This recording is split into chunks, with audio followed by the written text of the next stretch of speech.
хонхот санчихдаа хонгор багын андууд мэн 20 жил өнгөрсөн ч нэг гэсэн сэтгэл мэн насан туршдаа мартамгүй гинэн цайлган үерхэл минь насаараа бисен үгийлэх нэг ангийнхан мэн узаа салхтаа санчихдаа ойхон багын андууд минь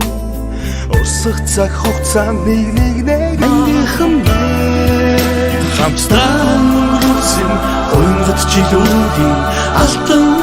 хамдусаач